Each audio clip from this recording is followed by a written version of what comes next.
Good evening, everybody. Thank you for coming to today's planning committee.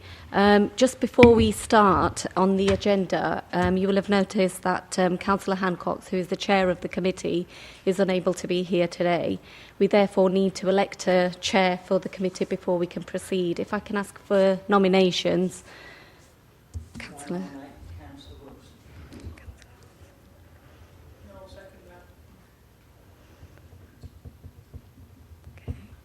Are there any other nominations? Councillor Beaumont.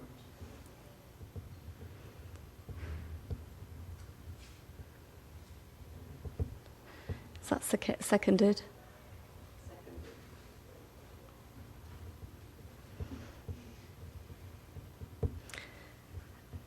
Okay, if I can ask for all those in favour of Councillor Wilson chairing tonight's meeting.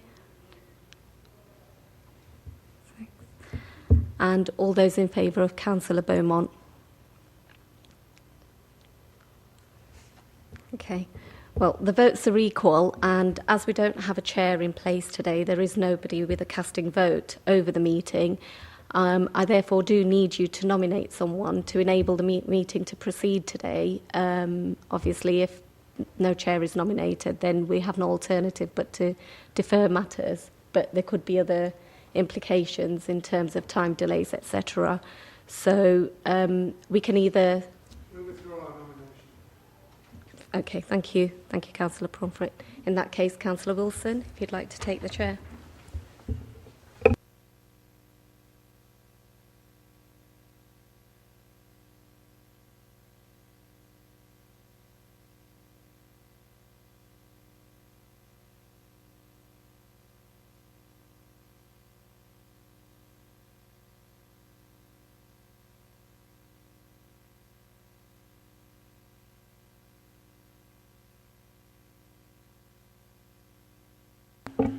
Right, ladies and gentlemen, I believe it has turned 5 o'clock, so we will make a start. We'll make a start on the evacuation procedure, as there are some members of the public here who may not be aware of the procedure. A fire drill is not expected, so if the alarm sounds, please evacuate the building quickly and calmly. Please use the stairs and do not use the lifts. Once out of the building, please gather outside the Yorkshire Bank on the opposite side of the road. Exit by the door in which you entered the room or by the fire exit. Do the airplane style. If you need any assistance in evacuating the building, please make yourself known to a member of staff. Can you also, just as a matter of housekeeping, please make sure that your mobile phones are turned off or set to silent. And I should advise you all that the meeting is being recorded for future broadcast. Can I also begin, as it is the first meeting of the municipal year, in welcoming all the new members? I'm sure Councillor Hancock, if he were here, would be welcoming all the new members. And I'm sure you will all have a very interesting year ahead. To receive apologies, I believe there's just one, Councillor Hancock's. To approve the minutes of the last meeting. Is everyone happy who was present that I sign the minutes of the last meeting?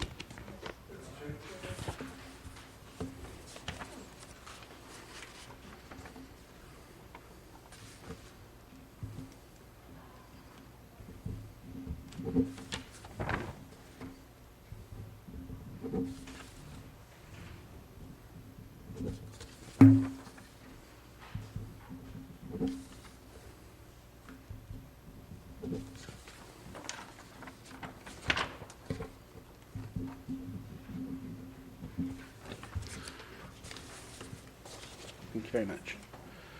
Right, item 4 is declarations of interest. We have had a sheet put before us today. Are there any additional declarations of interest? Councillor Glass. It's a pecuniary interest, as my daughter is an employee of the Middle and Heart Housing Association. I shall not take part in the agenda item, nor shall I be in the room. Cheers.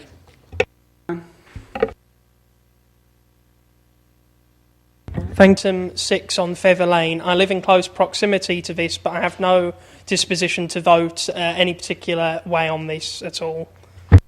Thank you very much, Councillor Gran.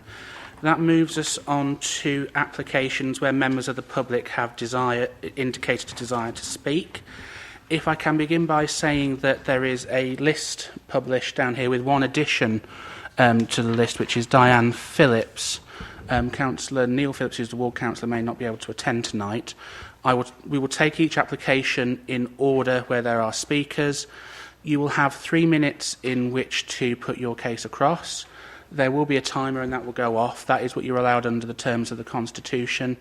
Members of the committee may ask you for any points of clarification, if you can answer those as well if they do have them.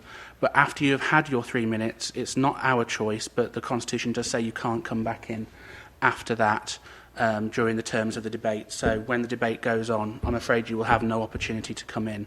So whatever you want to say, please try and get it in within the 3 minutes that you have allotted. Oh, apologies. Also, have there been any declarations of contact? Councillor Shepherd. And I think it's for contacts by the residents. Thank you. So that moves us on to item number 1, which is 92A Wheat Street, Nuneaton. Darren, over to you. This application is for the variation of conditions 2, 3 and 4 of previously granted permission 034172 to allow changes to the hours of use and to increase the floor area of the gym at 92A Wheat Street, Nuneaton. Condition 2 relates to a schedule of approved plans. Condition 3 relates to the hours of operation, and Condition 4 relates to the authorised floor area of the gym. It was deferred from the last committee to allow negotiations with the applicant on proposed hours of use and the potential installation of noise attenuation. As members will see from the agenda, there have been both letters of objection to the scheme as well as a petition. The objections mainly relate to the noise and disturbance from the gym, traffic and parking, and some mention that the gym has already been breaching the agreed hours. In relation to the impact on the town centre and the sequential test, the proposed use is classified as a main town centre use within the National Planning Policy Framework, by way of it being a health and fitness centre. Whilst not being located in a town centre, it is on the edge of the town centre and is therefore the next sequentially preferable location. The principle of having such a use in this location has already been established by the previous permission. So what has to be assessed here is whether the proposed amendments have a significant enough impact on their own to warrant a recommendation of refusal. The proposal is to increase the floor area of the gym from 45 square metres permitted by the previous condition to 232 square metres. This is still less than 40% of the total unit, with approximately 1/3 of the first floor and all of the ground floor remaining as office storage space. Taking this into account, it is considered that the proposed size increase is reasonable, and the fact that this is in the next sequentially preferable location to the town centre, the proposal's impact on the town centre will be minimal. It is considered that the proposal would not cause any significant harm to the vitality or viability of the Nuneaton town centre. In regard to the impact on residential amenity, there are a number of residential properties to the rear of the site which are on Cooper Street and back onto it. There are also properties on Wheat Street which front onto the site and those on Regent Street who are close to backing onto the site at the side. The proposed use will take place on the first floor of the existing building, and there will be no external works to facilitate this. Officers consider that there may be some minor increase in vehicle movements. However, it is considered that the proposed hours should not cause any significant harm. This is especially so given the small-scale nature of this part of the gym, which would not physically be able to cater for many customers at only 232 square metres. Condition 3 currently restricts the operation of the use to the hours of 6 p.m. and 9:15 p.m. Monday to Friday, 9 a.m. to 4 p.m. on Saturdays, Sundays and bank holidays. The applicant has applied to extend the hours of the D2 gym use to operate between the hours of 7 a.m. and 9:30 p.m. Monday to Friday, 9 a.m. and 6 p.m. on Saturdays, and 9 a.m. and 4 p.m. on Sundays and bank holidays. The other element, the B1, B8 business and distribution element of the proposal, is to operate between 6:30 and 10 p.m. Monday to Friday, 8 a.m. and 6 p.m. on Saturdays, and 9 a.m. and 5 p.m. on bank holidays and Sundays. The Council's environmental health team have been consulted on these latest hours and have responded with no objection to the scheme. The original planning permission granted for the gym was initially for a change of use from the B1, B8 office use to a mixed use of B1, B8, D2 to include the gym use. Variations of condition, therefore, merely change the wording of those conditions and not the authorised use. The original hours of operation granted referred to the use and therefore restricted the whole building. The newly worded condition would separate these uses to apply different hours restrictions to both, and this again is considered acceptable by the Council's environmental health officers. In regard to highway safety and car parking provision, objectors have commented that the car parking on site is already insufficient and that the increase would have a knock-on effect on parking and traffic. Following the publication of the MPPF, the Council's supplementary planning guidance on car parking standards now carries only minimal weight. These standards were maximum standards in any case and were to discourage the creation of masses of car parking rather than to safeguard against insufficient car parking. However, using the guide as a rule of thumb, D2 uses such as this gym are recommended to have one space for every 22 square metres. This use would increase to 232 square metres, so it is reasonable to suggest a maximum of 10 spaces for this use. The area to be converted to the gym is currently B1. It's a light industry use. And although the standard of one space per 30 square metres set out in the parking guide, this would require 7 or 8 spaces. The difference between the two uses means that 2 to 3 spaces more would be required for the gym than the existing use. As members may be aware, the gym is a small part of the Leisure Trust gym at Empire, and the car park at Wheat Street is shared by workers of the Nuneaton Bedworth Leisure Trust, based in the office at Wheat Street, and the customers of the Nuneaton Bedworth Leisure Trust gym at the Empire on Leicester Road. It currently has 45 spaces for cars, 6 for motorcycles, and 2 disabled spaces. Officers consider that given the car parking standards now carry only very minimal weight, that they are and always were maximum standards, the additional 2 to 3 space maximum that the guide would allow for is not a reason for refusal. Additionally, Warwickshire County Council Highways have not objected to the proposed increase in floor space, and there are no other reasons to have concerns over highway safety. The applicant was asked after the last committee about the possibility of noise insulation and cladding and a condition restricting amplified sound. The applicant has stated that they do not intend to include noise insulation and that there is already no objection from environmental health, which is correct. A condition restricting amplified sound to just this small section of the site, which is all this application deals with, would not be enforceable and as such would not meet the tests of any planning conditions, so therefore is not proposed to be added. The recommendation is therefore one of approval, subject to the conditions laid out on the agenda. Thank you, Chair. Thank you, Darren. That brings us on to our first speaker of the night, which is Diane Phillips.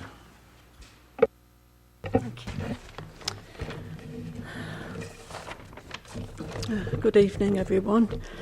The noise made by the dropping of the weights is still unacceptable to the residents. It may have been passed by the environmental health, but you know, they don't live opposite the building. And if there's no planning for insulation for the noise, this noise can only get worse if they've, making the floor area from 45 square metres to 232 square metres. That's a big increase. And the hours are still unacceptable to us. For the B1, B8 element, it's still a total of 95.5 hours a week that's in use. And also, obviously, the operation in the gym area, 78.5 hours a week. I don't know why we have to have it there. I don't think the building is fit for purpose. There's a lot of, it seems like glass and then the metal shutters, and perhaps they can't insulate that. And they have the doors open in the summer with the noise, which is greater, obviously, and music playing as well. I just think there's a total disregard here for the residents. It's just not fit for purpose, the building, and it's not fair at all on the residents. I think on May Day, one of my neighbours said there were cars queuing up about 7:15 in the morning, and that was a bank holiday. They've been blatantly abusing the hours that were passed in, I think it was 2016. And perhaps they think, they can carry on with these hours, but we'd prefer them if they could go back to the original hours. I don't know if that's an option. But it's totally unacceptable to us, the residents. I don't know how much time I've got left.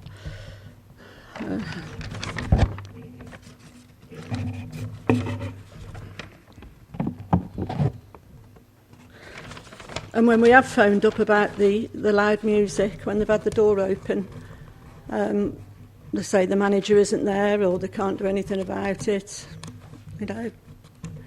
It just doesn't seem fair at all on us.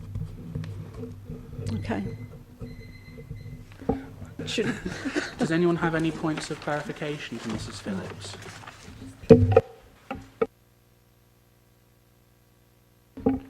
No? Okay, we'll move on to the next speaker then, which is Mr. Chris Nash.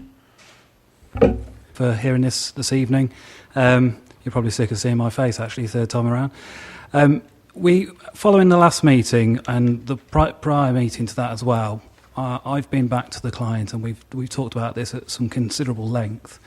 Ultimately, the application wouldn't be before you this evening if there wasn't an unmet demand and there wasn't a reason for actually applying to extend the hours of the business, and that is really the driver behind it. Notwithstanding that, since the last meeting, you'll see that we've shaved off bits of hours during the week and at the weekends to try and find a happy balance. And we hear what the residents are saying. We're trying to respond to that. Equally, on the other side of the coin, the matters of cladding the building and improving insulation and so forth. The building's on a long-term lease, so it's not within the power of the applicant to go around spending loads of money and altering the building to the extent that would be necessary. There's also the prospect of the roof having to be replaced shortly as well, which would make all those costs quite abortive. So the client is unwilling to step that far, I'm afraid. In terms of reverting, I think there was a comment there about reverting back to previous hours. I'd like members just to bear in mind that this building was previously unregulated. It was an industrial site. It had no hours of control over it at all before the Leisure Trust took it on board and have commenced the use that's in place now. The hours generally are considered to be an acceptable range of hours when you look at other businesses in and around residential circumstances.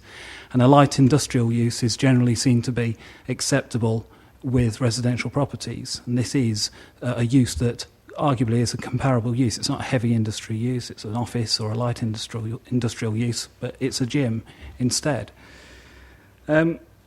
So it's a bit difficult really for the client to be able to justify a different approach to what has been put forward this evening. Now, we accept that we're in your hands with this tonight, but we would hope that the willingness to sit and wait for this to be resolved, working with the environmental health officer, and the hours before you now are twice changed from those originally suggested to them. We're hoping that it will show you that we're trying to work with the authority here and trying to find an appropriate balance. Of course, if the planning system cannot control certain instances, there's always environmental health legislation as well when it comes to noise nuisances, and that always remains a weapon, shall we say, to beat the operator with if necessary. So I hope that you'll see that we've been trying to find a resolution here and a happy balance all the way through, and hope you'll support it this evening. Thank you. From Mr. Nash. Councillor Smith. Mr. Nash, you referred to shaving some time off the hours of opening. I can't recollect having seen this before, what the original submission was, and there are a lot of new members here that wouldn't have been aware what that was. Can you tell us what you've actually shaved off in terms of hours? So we made the application to the Environmental Health Officer was for a 6:30 start to 10 p.m. at night, and they initially raised some concerns about that earlier start, and we drew it up to 7 o'clock. Similarly, so in the evening we were looking at 9:45. That's now back at 9:30 in your recommendation before you. Saturday hours were similarly looking at a similarly early start, 7 o'clock in the morning, and we're now looking at 9. The same on a Sunday and bank holidays, and at the back end of a bank holiday and Sunday, that's also been reduced from around about 6 back to 4 o'clock. So we're just trying to recognise that there is some balance to be struck. Councillor Smith asked, but I do have another question on behalf of your client. One of the neighbours' complaints on here seems to be quite easy to do something about, and that's very loud music being audible in nearby houses.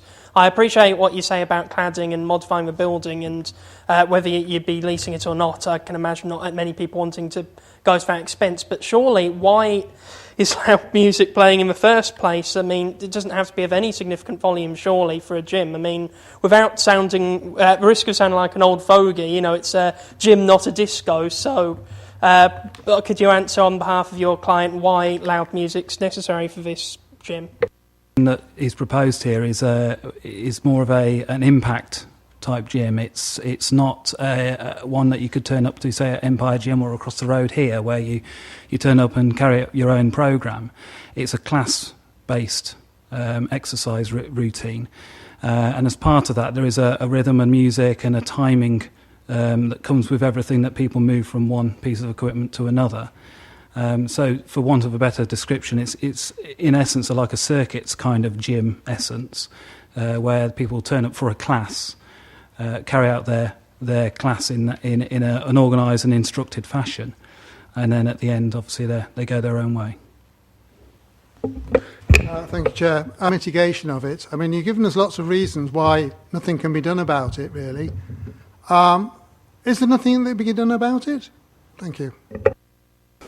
Ultimately, there's always things that can be done about noise. You know, I've got to respect that the power is in your hands this evening, and if you're not happy with it, you can kick back the application. The conditions that are attached to it are yours to choose as you see fit. But ultimately, we are looking on a reasonable balance here, and in terms of what conditions are imposed. Virtually any problem in the planning arena can be solved by throwing as much money as you can at it. That doesn't necessarily mean it's a reasonable approach when it comes to planning conditions. No more points of clarification? Okay. Anything officers wish to come back on? Okay, in order to enable debate to take place, can I move the recommendation as printed, which is to grant planning permission subject to the conditions printed? Is there a seconder for that? Is there any speaker? Councillor Shepherd. The developer did not look at some sort of soundproofing. I've got real concerns about the quality of life for the residents who are living around that with the extension to this gym. It's going to create extra noise, and as the gentleman has just said, it's going to be circuit training, so there'll be bumps and bangs as they move around equipment. And I think actually they could have gone some way to soundproofing. I've still got concerns over the hours, starting at 7 o'clock on Monday to Friday. I think it's a bit of an infringement on the residents' amenity value. So at this present moment in time, I'll listen to other members, but I can't support this application going forward. Thank you. Thank you, Councillor Shepherd. Councillor Pomfret. On this is obviously a commercial enterprise, great, it provides employment and so on, and service to local residents or wherever they might come from. But there were basically commercial reasons. We'll extend the opening hours. We're going to have a larger area, presumably you can provide for more clients, and basically increase their revenue and their profits, one presumes. I'm really amazed that they do not see fit to spend some of their increased revenues on some sound mitigation. I appreciate, it's on a lease and so on, they don't want to spend money on that. But there apparently isn't, but I feel there is, things they could do. There are things which absorb sound, which are temporary and can be moved to another location when the lease expires and so on. There are measures which could be taken. And I would expect the applicant really to dig a bit into their pockets and afford some mitigation. Thank you, Chair. Llewellyn Nash. Yeah, I haven't got a problem with a gym per se, and I haven't got a problem with you wanting to increase the hours. I understand why music is important. However, I have got a problem that your gym is near a residential place. There are some of those neighbours who are in their houses all day. They don't go out to work, so they're going to be subjected to this noise environment for 14, 16 hours a day. That is unacceptable. And the fact that you're not even really seriously thinking about cladding is very disappointing as well. With the increase of your floor space and the increase of your hours, there's also going to be a problem eventually with parking. That is unfair to the residents and the people that live around there. I'm quite disappointed with the fact that you think that this is acceptable behaviour. I don't see any respect that you've given for the neighbours or the people living around the gym. Thank you. The members have said there, I think there is things that can be done. My problem with it is, as it stands, it's a dilemma we often have in this committee, is that environmental health, whatever they've done to check sound levels, are not objecting to this. So if we object to it on that same basis, we have a problem with appeal. Far better we come to an arrangement and a condition that's acceptable to everybody. So I would really ask that we do have some sort of condition in there, even if they were able to close the doors. In the summer it would help.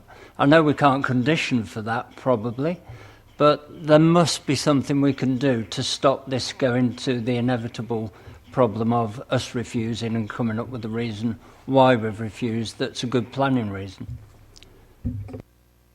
Councillor Sargent.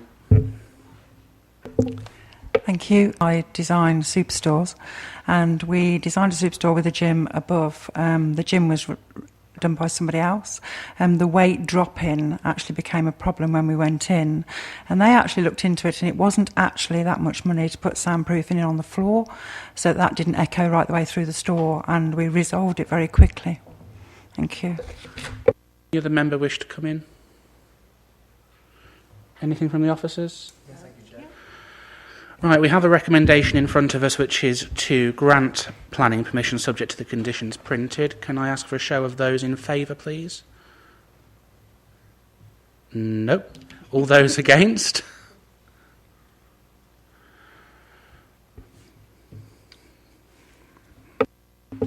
Okay, that means that the application is refused, so we therefore...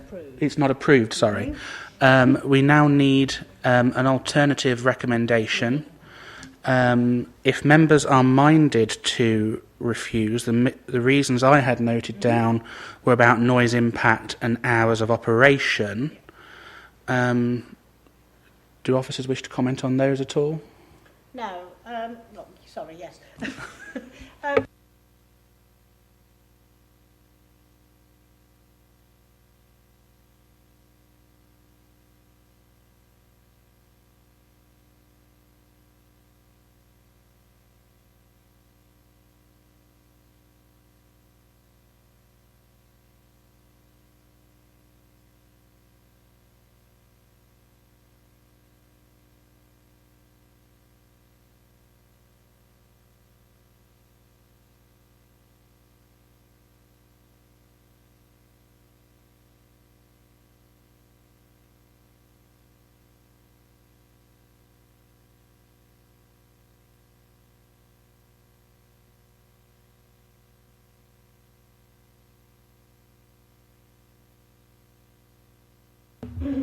In those extra and social hours, not the whole period. Yeah, because that's what the application is for.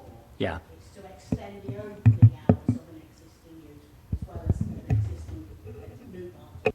on a legal footing in terms of a resolution to discuss the potential refusal, can I move refusal on the grounds of the noise impact from the additional hours of proposed usage and also the additional hours of operation which members find to be unacceptable?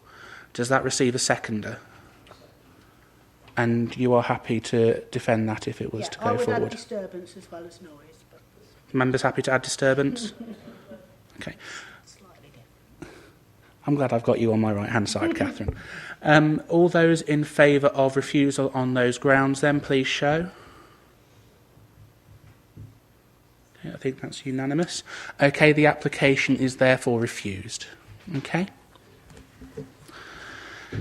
Right, that therefore moves us on to agenda item number 2, which is page 18 of our agendas, which is the council depot site, St Mary's Road.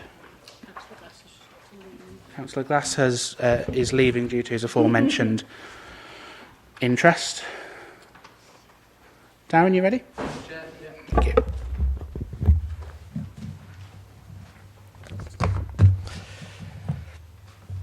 This application is for the demolition of the existing buildings on the former council depot site on St Mary's Road, Nuneaton, and for the erection of 95 dwellings, all of which are to be affordable, along with the associated roads, car parking and open space. The site comprises of the former Nuneaton and Bedworth Borough Council depot and its associated buildings. The site is surrounded by a mixture of uses, including residential units and a sewage works, along with a railway line to the north-east of the site. The railway line is slightly lower than the application site. The majority of the site is covered with hard standing. The key issues to consider in the assessment and determination of this application are the principle of the development, the housing mix, the impact on residential amenity, visual amenity, highway safety, and any potential planning obligations. In regard to the principle of the development, the site is within the existing urban area and is previously developed and is identified as a non-strategic housing site within the emerging borough plan. With respect to the housing mix, the proposal is due to be 100% affordable housing, and as such, the Nuneaton and Bedworth Borough Council Strategic Housing Manager has objected to the scheme, as this would not provide a balanced and varied mix of tenures. Officers consider, however, that given the constraints of the site, not least the sewer easements, and the fact that the site was offered for market housing providers but was turned down, that the benefits of the scheme in providing much needed affordable housing in a sustainable location would outweigh the harm, and therefore there would be no sufficient grounds for refusal on this basis of not providing a varied community. In regard to the proposal's impact on residential amenity, the distance standards set out in the Council's adopted residential design guide are met both inside and outside the site. A condition to mitigate noise at the request of the Council's environmental health team has been added, and the proposal's impact on air quality is also deemed to be acceptable. The proposed development is to feature gabled roofs and is to be constructed from a mixture of red-facing bricks and render. Designs are logical and feature some traditional design elements blended with some more modern materials. Views of the proposal from outside of the site should be limited, but those from St Mary's Road will be well sited and proportioned and should blend well with the existing street scene.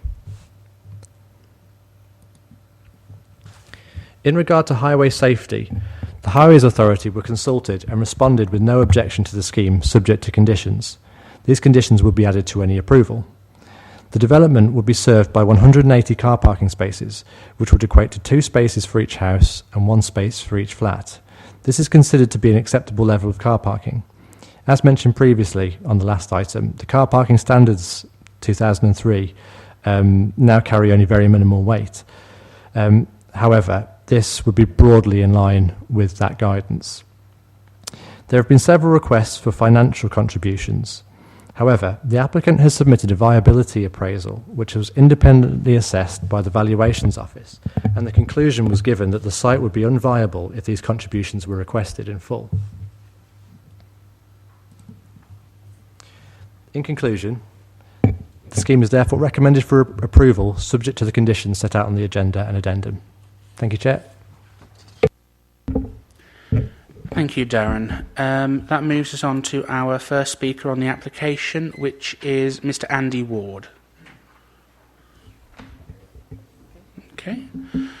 Then we have Mr. Paul Wootton. Thank you for allowing me to speak in support of our application. I'm Paul Wootton of Midland Heart Housing Association, the joint applicant who's seeking to deliver the proposed 95 units of mixed tenure affordable homes with our contractor partner Construction. This former council depot site poses many challenges in terms of cost, programme and construction, but we feel we've developed a design and engineering solution to deliver much needed affordable housing on a former brownfield site. We've held initial pre-planning meetings with your Principal Planning Officer Claire Lucas back in March, and have met with the Strategic Housing and Communities Manager Jane Grant to discuss our proposals fully and agree on some key amendments to the scheme where required. We've designed the highways to comply with county highway requirements, and the new homes will be built to current building regulation standard and have been designed with DQS, HQI and secure design principles in mind. We are naturally pleased that the Principal Planning Officer is recommending approval here tonight following on discussions over the last few months. One of the key changes we've made following discussions with the local planning authority was to disperse the affordable rent and shared ownership tenures throughout the site. The scheme will deliver 43 homes for shared ownership and 52 homes for affordable rented tenures, therefore providing the local authority with much needed additionality to help provide for an ever widening affordable housing need. The council will have 100% nomination rights on initial first lets and 50% nominations on all subsequent re-lets for the affordable rented properties. The shared ownership properties will be offered through the waiting list operated by Orbit Homes. The 43 shared ownership homes will be sold to qualifying persons unable to own a home outright, but with the opportunity to acquire shares from as low as 25% and giving them the ability to staircase and eventually own the property outright should they choose. This form of tenure is becoming ever popular in a time where first-time buyers can struggle to get their foot on the property ladder, with the ability to save and plan to acquire further shares. To this end, 45% of the scheme is designed to give local people the opportunity to get on the property ladder through shared ownership. All the homes will be designed and built to be tenure blind, with exactly the same materials and specification to provide a long-term sustainable housing scheme. We have tried to blend traditional red facing brick and chalk white monocouche render to give the development a modern feel. As has been stated, a financial viability assessment was submitted to demonstrate that the various site abnormals totalling over £1 million meant that the scheme was unable to sustain the various Section 106 contributions being sought. The District Valuation Office, who have provided a report to the Principal Planning Officer, confirmed that the scheme's long-term affordable mixed tenure benefits outweigh the request for monetary contributions, which cannot be met if this development is to remain viable. To be clear, approval today will enable work to start on demolishing and clearing the site by the end of July and see the first, I've nearly finished, with the development complete in just 2.5 years. This is in line with the timescales agreed with Partner Construction and Homes England, who are providing significant grant funding to enable the scheme to proceed. Thank you for listening. If you have any questions, I'll be happy to answer them as best I can. Thank you for letting me overrun. Thank you very much. Does anyone have any points of clarification? No? Then we move on to Councillor Condacore. Term for the appointment. I just want to say a couple of things on this application. Massively in support of these developments, but we do need to make sure some of the details are right. The planning officer said there's not enough money in the viability to pay for all these things, and he used the words in full. And obviously the question is there a slice of money available to fund any Section 106? And with rising house prices, and particularly because people will buy the houses in future, they might buy a third now and then buy the other 2/3 over time, rising house prices can actually, these viability things, there's the option of reassessing in 1 or 2 years' time to see if there is actually any money for the NHS or whatever. The second really important thing I need to say is the air quality. This application and the Tuttle Hill applications just in have totally separate air quality assessments for Abbey Green, but they both say these applications will add significantly to the air quality pollution, the air pollution, by 4% in certain places. And obviously the combination of the two applications could be catastrophic if we don't get the modal shift. So it's good to have the Sustainable Travel Pacts in here, but if these houses are worth £15 million, not having a little slice of money to do drop curbs and just the cycling improvements and some of the small things to actually try and get the 180 cars from this development and the 900 cars from the Tuttle Hill development, not all to be going on to Abbey Green, because Abbey Green has a serious problem. 44 is what the air quality will be at Midland Road. The legal limit is 40. So we've already got a problem here, and this application will make it worse.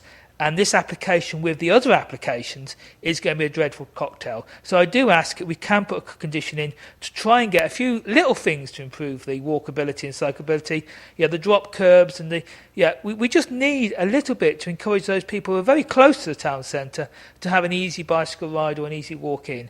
And I mean, I've particularly been looking at disability recently around my patch, and quite often the lack of drop curbs and just a nice walking route can actually be a barrier to people actually not driving. Thank you. Or does everyone have any points of clarification? No. In which case we move on to the debate. So in order to enable debate, can I move from the chair the recommendation as printed, subject to the addendum, which is that planning permission is given subject to the completion of a planning agreement and the conditions printed and in addition on the addendum. Does anyone wish to second that? Councillor Smith. Does anyone wish to speak? Councillor Shepherd.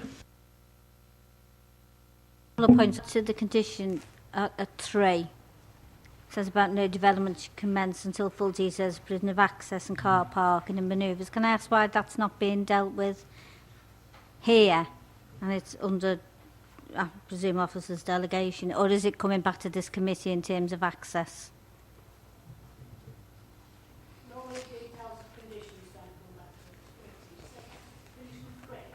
Yeah. It's just how it's going to be serviced. So generally speaking, particularly in areas where the shared service in the car park, it's how they're going to lay out the spaces. So a lot of the time it's either tarmac or brick with a white line down it. It's that sort of detail that we ask them to submit to us and how it's going to be drained. So it's not access into the site? No, it's the car parking within the site. Okay. And can I ask about, because obviously the plan isn't very good and it's not very good in my paperwork, in terms of the rented accommodation, whereabouts is that on the plan? Yeah.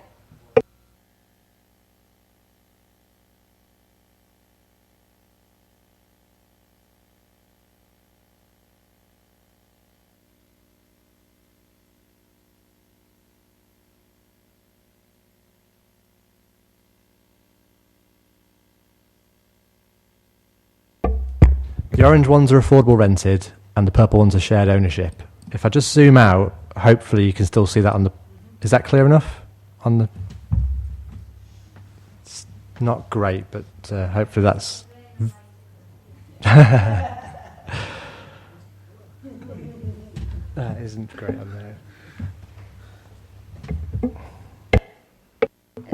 Then, are the rented accommodation pepper potted across the site of the Earl together?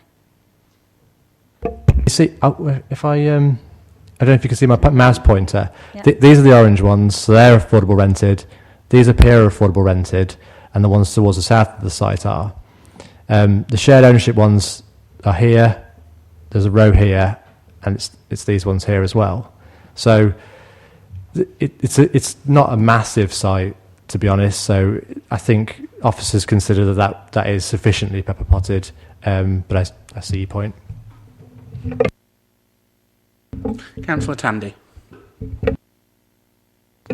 Several months and even weeks, we have been hearing a lot of comments about the need for affordable housing in Nuneaton, and I think with this particular application, it looks as though that might be a way of of finding it.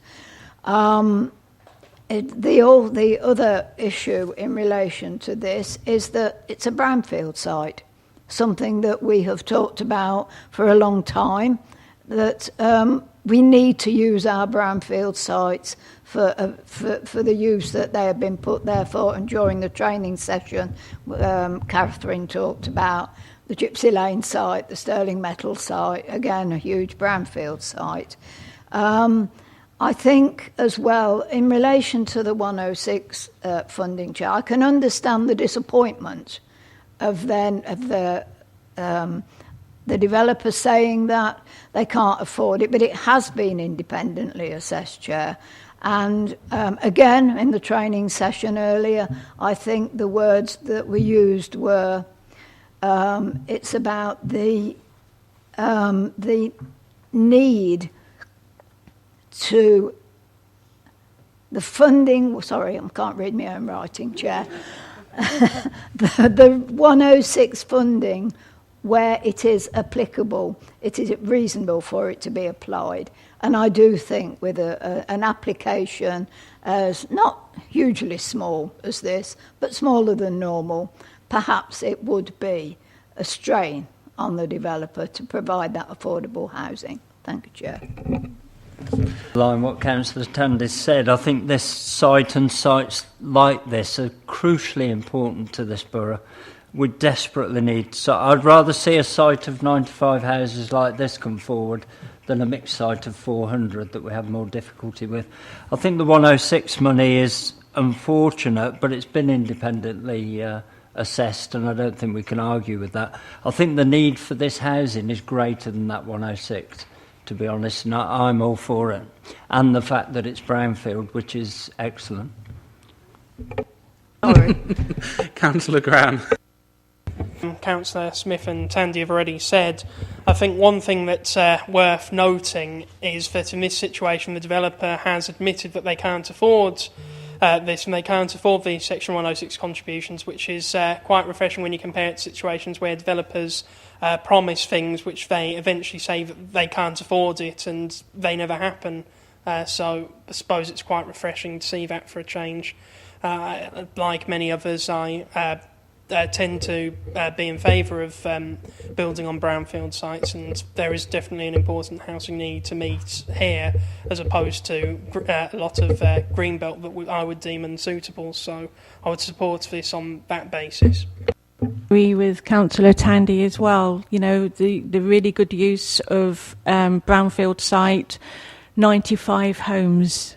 That's brilliant as well on a small space. And I suppose my only point is really minor. In my own ward, I've gone around housing estates and they have clubbed together the social housing or the rental. Is there any way that they could all be mixed up so you don't get your, dare I say, little ghettos? Could they be mixed up? So that, you know, when you're walking around, you can't, you know, there isn't a label saying I'm a rented accommodation or I'm shared ownership. Is there anything that can be done? Catherine? Yeah, it's slightly different from like a private developer with their 25%, because that 25% then sometimes you can tell which ones are the affordable housing. Some developers use cheaper materials or cheaper paint on the door or paint all the doors red or something like that. This is a whole development where all the house types are the same and the materials are the same, different material. So you'll have some rented houses which have got brick and render, and you've got some shared ownership which are brick and render. So all the houses are mixed up, although the house blocks themselves between shared ownership and rented are in different blocks. To anybody walking round, you won't know which one's shared ownership or a rented one. So it is slightly different to what I agree with you on a bigger estate where we're asking for 25%, where they stick them all together. They're the only terrace properties and the rest of the estate's detached. That's not the case here. So they're the same house types that will be rented and shared ownership. Anyone else? I only had myself down after that then. I thought I'd stick myself at the end.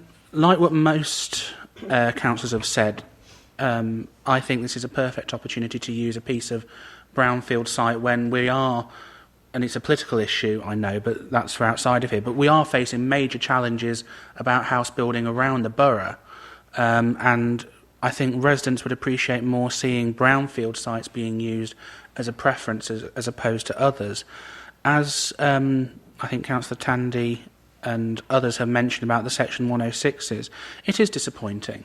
But I think what we also have to bear in mind, and what hasn't been mentioned in the debate, is the previous usage of this site means it is far more likely that there will be an amount of contamination which is very difficult for any developer to try and remediate. Now, if this was a piece of greenbelt land, then I would be banging the drum and saying you must be providing 106s because you haven't got as much work to do, therefore you should be ploughing more back into the community to offset what you are doing. But I think bringing a piece of potentially highly contaminated land back into a use which is for community use and for residential use means that the balance of consideration for me weighs slightly more in the other direction of saying, in this instance, I will accept no 106 contributions because the scale of the challenge you have got is far higher than any other piece of land you would normally have. So normally I would be singing to the same tune as Councillor Condacor about 106s, but in this instance I think it is acceptable for the council to take the stance it has. Before I move to the vote, are there any points which the officers wish to pick up on? Just one, Chair. When Councillor Condacor spoke, he mentioned that I used the term in full. Just to be clear, the viability statement did say that no contributions could be made. Thank you, Darren. So, there being no other contributions, we move to the vote, which is for the recommendation to grant planning permission subject to the completion of a legal agreement and the conditions printed and with the addendum. All those in favour of that? I think that's unanimous. Thank you very much, everyone. Thank you very much to those from the public as well. We move on to agenda item number 3.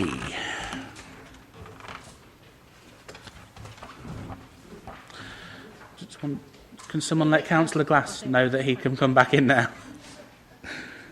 Page 40.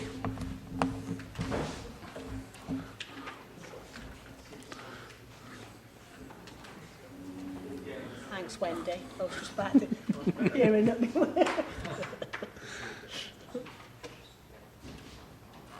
Oh, okay.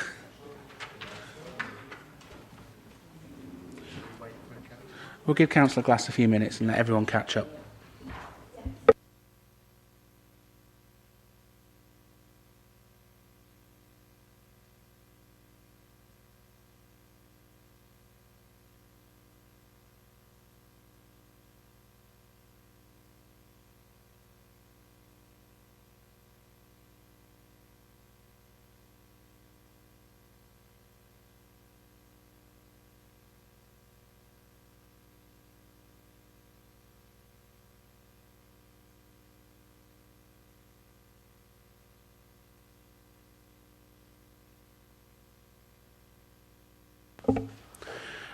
Right, I think we're all back now. So, if we can move on to agenda item number 3, which is site 72A004, Bermuda Park, Feather Lane, Nuneaton. Darren? Thank you, Chair. This application is for the construction of 27 two-storey dwellings on land to the west of the A444, with some of the development fronting onto the recently built Feather Lane.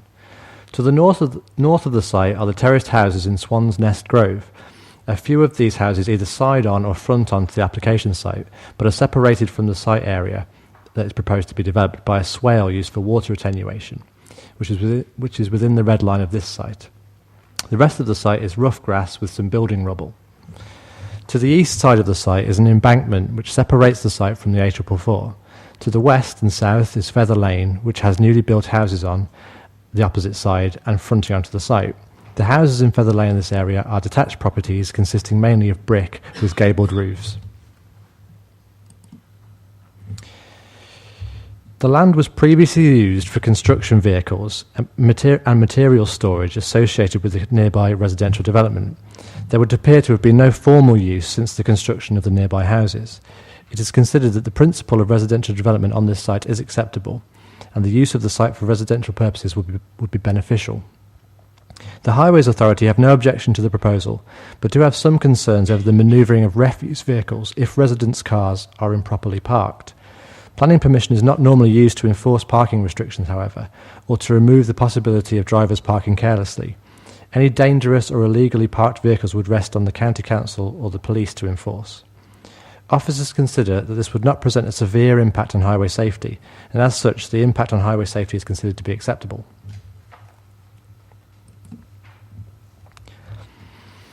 The Council's Environmental Health team have asked for conditions covering the contaminated land, which is fairly common on new developments, and this is considered acceptable.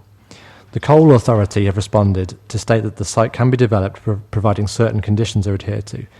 It is considered that these conditions should be added to any approval and that this would be acceptable. In respect of the potential for noise impact, a noise assessment has been submitted with the scheme and has been designed to tackle noise issues with the imposition of this scheme via conditions. With these conditions applied to any permission, our Environmental Health team are content and have no objection to the scheme on noise grounds. The proposed layout complies with the guidance set out in the Residential Design Guide in terms of distance standards and has been designed to address the existing development. Overall, officers are content with the layout of the scheme, both in terms of its impact on the existing area and within the site itself. The designs of the new properties will emulate those of the surrounding properties, which were more recently built, with gabled roofs, traditional roof tiles and a mixture of brick colours and detailing. The detailing will take the form of contrasting brick soldier coursing, chimneys and some other brick details. Most properties feature porches which add depth and visual interest to the frontages. In regard to wildlife and habitat, the Nuneaton and Bedworth Borough Council Parks and Countryside team have no objection to the scheme. Some requests have been made for financial contributions as detailed on the agenda. These include £15,565 for the George Eliot Hospital Trust, £36,793 for play and open space, and £48,000 for Nuneaton and Bedworth Borough Council Sports Development. In addition to these requests, which have all been agreed by the developer, a request from the County Council Libraries was made. However, it is not considered that that particular request would meet with the SIL regulations. The County Infrastructure team also requested monies for sustainable welcome packs, but this would be included via a condition, as has become accepted practice on such requests. The legal agreement will also provide provisions for 25% affordable housing across the site. In conclusion, therefore, the recommendation is one of approval, subject to conditions and a legal agreement as detailed on the agenda and addendum. Thank you, Chair. Thank you, Darren. Right, we have Mr. Pat Maroney from Dealey Properties. Thank you. Good evening, thanks for the opportunity to speak. We're actually working with Stonewater Housing Association on this scheme, and it will deliver 27 affordable homes. So although the 106 only requires 25%, the whole scheme is affordable, rather like the last one. The scheme complies with all local and national planning policy. It is sited on previously used and currently redundant land and forms a relatively modest extension to the existing community at Bermuda. If approved, the project will make planning contributions for open space, sports facilities and to the George Eliot Hospital of over £100,000. There are major walk to work employment opportunities to the immediate north and south of the site.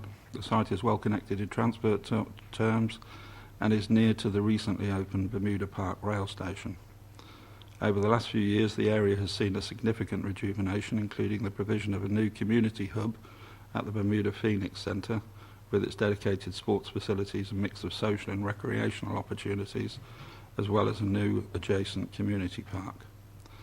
Prior to submitting our scheme, we hand-delivered about 150 leaflets locally, inviting people to comment, and we received 2 emailed responses, and I also got a couple of phone calls from people that know me from our work in the area. On the back of these responses, we organised an evening meeting at the Bermuda Phoenix Centre, which was attended by about 15 folks. Not all of the folks were objectors. Most of them just wanted to know what the process was, what we were doing, and more importantly, when Taylor Wimpey were going to finish the road, which of course has nothing to do with us. and several positive observations were made about the need to finish off the area. Most of the concerns that did come out related to parking, and that led us to positively change the layout by moving our entrance to the little parcel of land nearer to the A444, and therefore reducing the number of access points off Feather Lane and hopefully reducing the effect on the existing road. Car parking provision is wholly compliant at 2 spaces per dwelling. The shape and form of the houses generally match those of the adjacent schemes, and the houses themselves offer larger than usual room sizes when compared to open market housing. All of the homes will be managed by Stonewater Housing Association, which is a well-respected local social landlord with 32,000 homes in their portfolio. There are just under 300 homes in their portfolio in the borough, alongside over 1,000 homes in Coventry, where the organisation has a regional office base. Stonewater has an ambitious development programme and sees Nuneaton and Bedworth as a key area for growth. Stonewater will manage grounds maintenance services along with housing functions such as tenancy support, and Stonewater's aim is to always ensure that all new developments integrate into local communities. And I'll just do one more paragraph very quickly. To summarise, if approved, this scheme will offer 27 local families the chance to part, buy or rent a new quality home sited on clean, previously used land in an area with major employment possibilities on the doorstep. Let's call it a day at that. Thank you very much. Councillor Pomfret. Thank you. I've heard you mention the Housing Association. Sure. And as I understand what's been said, it's all going to be affordable housing. Yeah. It doesn't mention that in the paperwork, though. Is there a No, reason for that? There's a quote I don't understand that requires them to get an open market consent. However, short of believing me in inverted commas, we have an agreement subject to planning with Stonewater to deliver 27 affordable homes there. I think there are, hang on a minute, 19 affordable rent and 8 shared ownership. Right. Well, we stand if we give approval now without it being there in black and white as to what might happen if Stonewater to change their mind or the agreement were to fall through. Catherine, on that Stonewater required, but by the same token, Stonewater. Officers have assessed it as though it's market housing with 25% affordable housing being provided. So it meets with policy in that respect. So yeah, that's essentially how we've assessed it. How they use the site afterwards, if they do sell it all to what they call Stonewater, that's by the by. But we're assessing it as it's the market housing side of it. Thank you, Chair. Just a quick question. As you may have heard at the beginning of the meeting, I actually live just at Brighton. I remember getting one of these brochures, and I don't think I was consulted on this. I don't know if it's because I'm on the planning committee and there was no need, but I didn't receive a consultation letter or any other information about this. And of course, if I weren't on the planning committee, I might not know about this, and it's a bit concerning considering I live just about 4 or 5 houses away. So I was just wondering if you could tell us where these have been delivered to.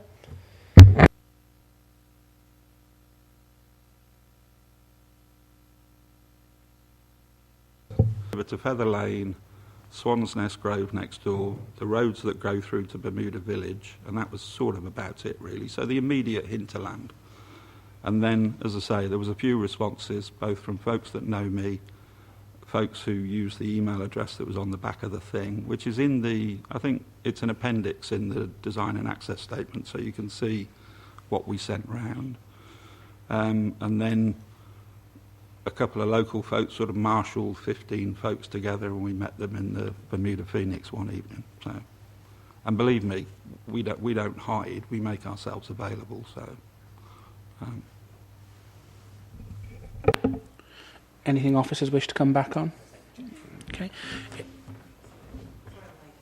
Councillor Sargent. I need to ask a question that to the officers. Really, it was said about parking. It said about 2 spaces is sufficient, and yet we've got houses that are going to be 5-person occupants. It may be something you wish to raise in the debate. Okay. So we move on to the debate. In order to enable debate to take place, can I, from the Chair, move the recommendations as printed and with the additional conditions on the addendum to grant planning permission subject to the legal agreement and conditions printed. Is there a seconder for that? Thank you very much. Any member wish to speak? Councillor Tandy. I think that Councillor Sargent was just about to address, because I had a little concern. On page 43 of the document, it talks about propose that each property has 2 parking spaces and complies with the council's standards, and gives an explanation. But when I read the neighbour responses, it says some of the proposed parking is some distance from the properties they are intended for, which will cause more people to park on the road. Now, we're all aware of the dreadful problems we have everywhere these days, no matter where you are, about parking problems.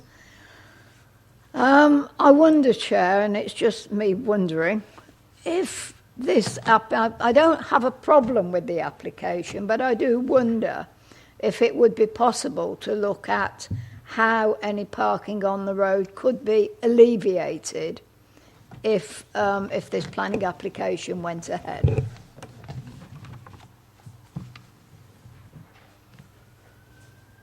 Difficult. We're not the Highways Authority.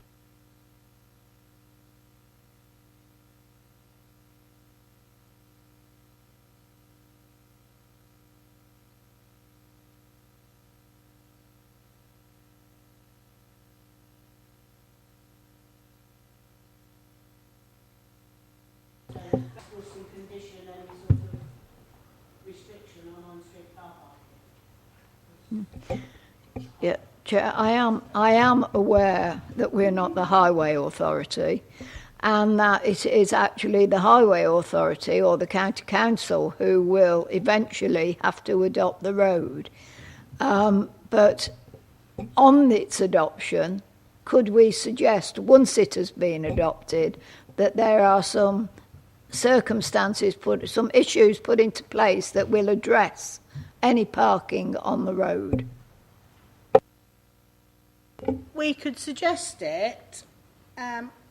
Before you spoke and when Councillor Sargent started to speak, I was going to suggest that Darren pointed out where the car parking was in relation to all of the different properties, because as far as I can see on my plan in front of me, the parking isn't that divorced from the properties, apart from the very small parking court.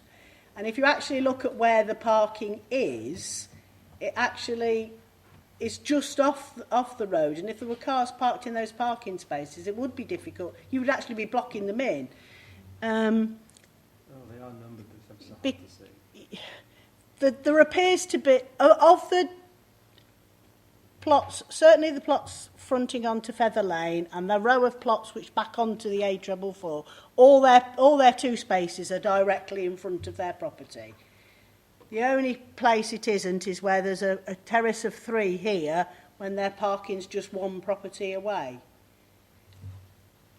So whilst the parking appears to me to be very close to the front of all the properties, which I can clearly see on that plan.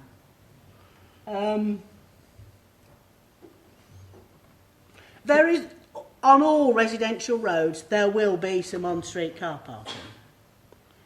And until all of us use less cars or have less cars, that's going to be a problem nationwide. Is this an amended plan which we're seeing tonight? Yes, it I believe is. It was amended at some point. Yes. Yeah, I'm not so sure what the changes were then, Chair. Yeah. But yes, this has been.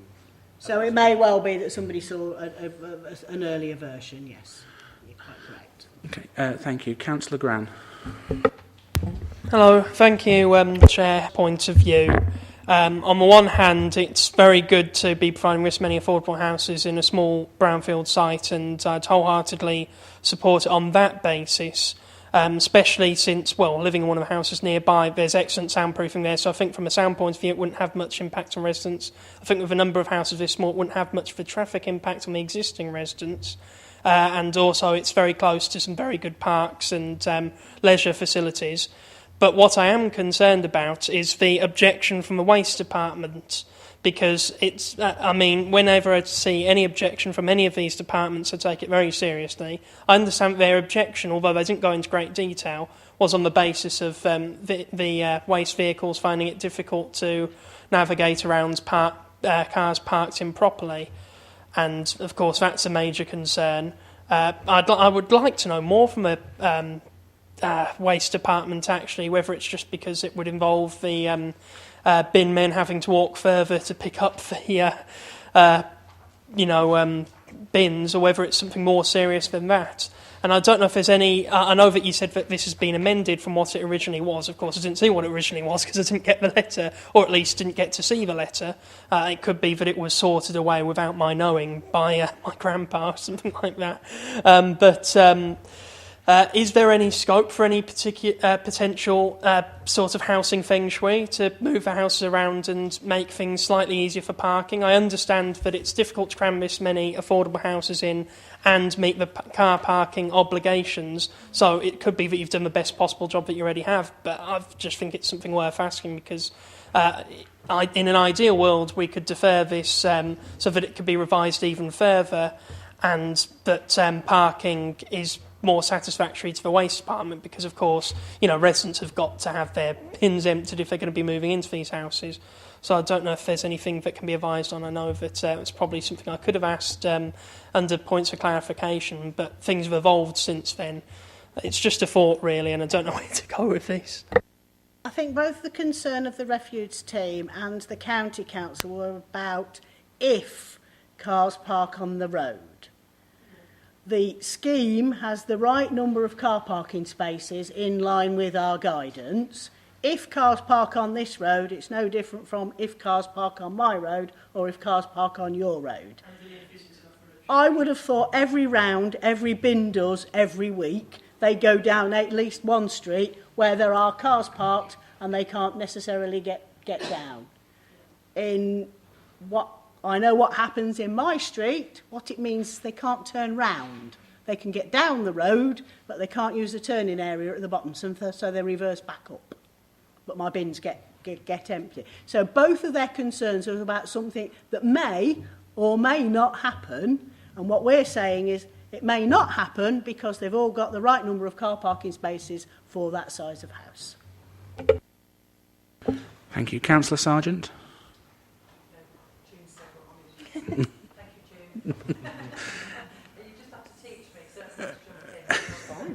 No problem at all, that's what we're here for.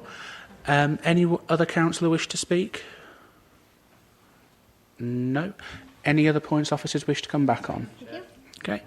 So we move to the recommendation, which is to grant planning permission subject to a legal agreement and the conditions printed and with the addendum.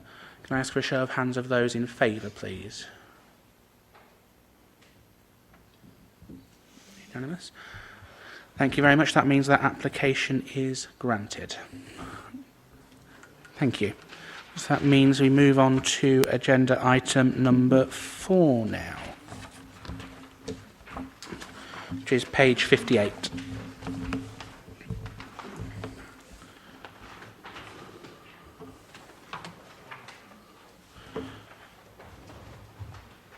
So we move on to 66 Wheat Street, Nuneaton. Darren, are you ready? It's hard when he's by himself. Thank you, Chair. This application is for the change of use from the existing C3 dwelling house to a house in multiple occupation for up to 7 occupants, which is classified as a sui generis use. The site in question relates to a 7-bedroom terrace property, which at some point in the past was converted into one property at 66 and 68 Wheat Street. The small yard to the front of the property is used for the parking of vehicles. There is a small drop curb which covers roughly half the width of the frontage. To reiterate the background of this application, there is permitted development for any normal residential property to contain up to 6 people living together as a family and sharing amenities. Since this permission seeks a seventh occupant, the use therefore would go beyond that allowed under permitted development, and the use class would change to one as sui generis, which is a use class of its own. In regard to the principle of the development, the site is currently used as a residential dwelling house, and as such, the change to allow a seventh occupant would not create a contrasting use. There is a presumption in favour of sustainable development, and since the proposal is on the edge of the town centre and is close to a variety of transport options, it is considered that the use would constitute sustainable development. With reference to the impact on residential amenity, there are to be no external alterations to the building, so no loss of light or amenity to neighbours would be as a result of this. There is to be one extra occupant over and above that which permitted development would allow, and this should not cause any unacceptable impact on residential amenity for the neighbouring properties. In relation to the impact on highway safety, Warwickshire County Council have no objection to the scheme, providing conditions are added to ensure the drop curb is widened to allow all the spaces to be accessed directly from the highway to avoid bumping up over the curb. The four parking spaces proposed are considered to be sufficient for this use, and officers could not insist upon more given the state of the adopted car parking standards and the fact they carry minimal weight. It is also prudent to mention that any planning permission which is forthcoming does not necessarily mean a HMO licence will be granted, as this is covered by separate legislation and must be applied for by the applicant separately. But it is also worth pointing out that HMOs do meet a specific need within the borough. In conclusion, therefore, the recommendation is one of approval, subject to conditions. Thank you, Chair. Thank you, Darren. So that takes us on to the speakers. So forgive me if I get this wrong. Mr. Spiros Deftereos. Thank you, Chair, and thanks ever so much about the development. Well, it's a significant smaller development, actually, rather than anything and everything else that we went through tonight.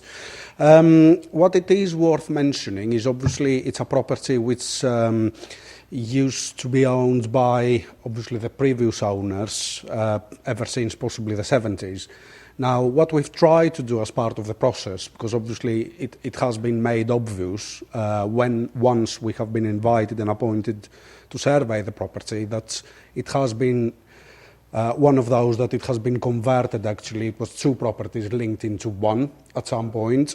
Unfortunately enough, it hasn't been done, or it did not appear that it has been done following all the normal procedures going through planning and so on and so forth. So what we've tried to do, we've tried actually to tick all the boxes as far as humanly possible and apply for a lawful development certificate to start with, because there was conflicting information between the planning department, obviously the postal services, and different areas of the council, pretty much. So we've tried to do that, and obviously that has happened actually by spending a significant amount of time between August and possibly January, because obviously we went through to a point that the solicitor of the council has highlighted some issues pretty much, because obviously the previous owner has also used it actually as a business address.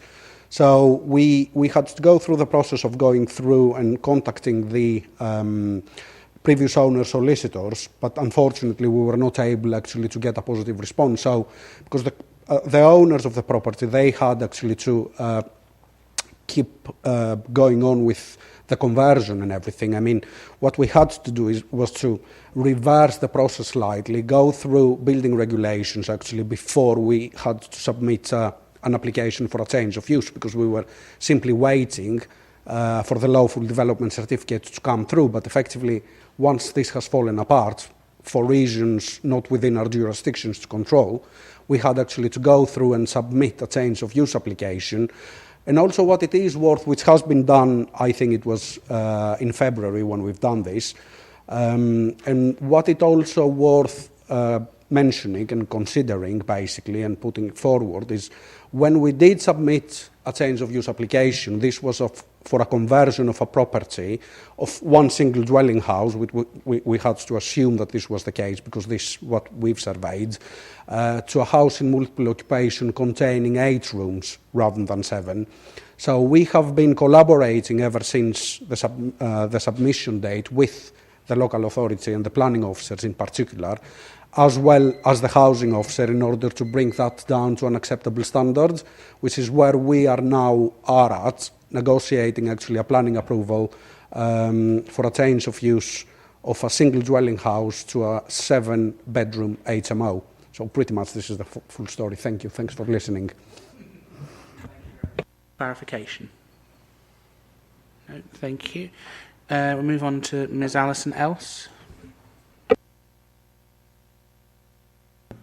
I am actually one of the joint owners of the property. We bought the house with the intention of hopefully converting it so that we could provide some quality accommodation for local people, as it was close to the train station and lots of other amenities. We would eventually like to do other properties if this one works out. We've worked quite closely with the HMO officer in the council to ensure that everything is up to standard, to make sure that we've complied with everything that he needed. So that's why we reduced it from 8 to 7 bedrooms, because we needed to have the lounge in there. So hopefully you'll look at it favourably. Thank you. Councillor Palmer. What's each of these rooms is going to contain? I know it's shown on the plans. Could you just run through that so you give us a better idea, please? Yes, certainly. They're not they are quite big rooms. They've got double beds in, but they are only for one person. So we had an instance the other day that one of the girls that's recently moved in has asked if her boyfriend can move in, but we have told her no. That if he wants to, he will have to have a separate room. So I think she's going to think that she may move out. Each room has its own ensuite, so they don't have to share. It's quite self-contained. There's a kitchen with lots of cooking facilities in there as well. So it will be a maximum of 7 people. So use the kitchen for cooking. There's no cooking facilities in the rooms themselves. No, there is a freezer in each of the rooms and a storage cupboard. Some of them have already brought their own microwaves in, but there are 2 microwaves in there as well. One in the kitchen and one in the lounge with another small sink area. So they can use that if they want. Thanks. Sorry. So no other points of clarification. That leads us to enable debate to take place. Can I move the recommendation as on the addendum? I believe there's a slight variation on the addendum. Which is to grant planning permission subject to the conditions as printed on the agenda. So there's no legal agreement now in this case. Okay, does that receive a seconder? Okay. Does anyone wish to speak on the item? Councillor Pompey. Can I just have some clarification from the officers?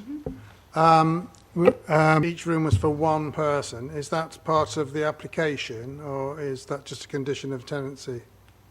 The application, the development is for 7 occupants.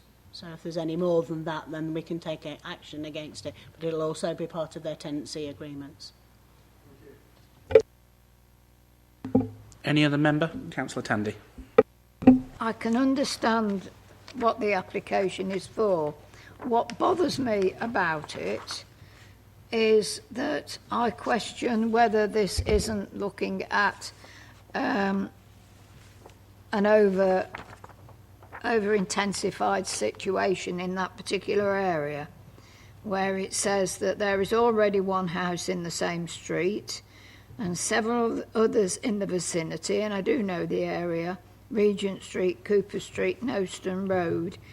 It does seem as though there are going to be a tremendous amount of HMOs in one particular area of the town, and that does bother me somewhat, Chair. Catherine? Generally, I would agree with you and say that that can be a cause for concern. However, it is clear that historically this property was 2 residential properties, each of which could have operated as a house in multiple occupation for up to 6 occupants. This is an application for what was previously 2 houses as one property for 7 occupants. Any other member wish to speak? No? Anything officers wish to pick up on? Okay. So we move to the vote. So the recommendation is that on the addendum, which is to grant planning permission subject to the conditions as printed on the agenda. All those in favour? And that's unanimous again. Thank you very much. So I haven't been told of any other items that are urgent, so I declare the meeting closed and thank you very much for your attendance. Thank you.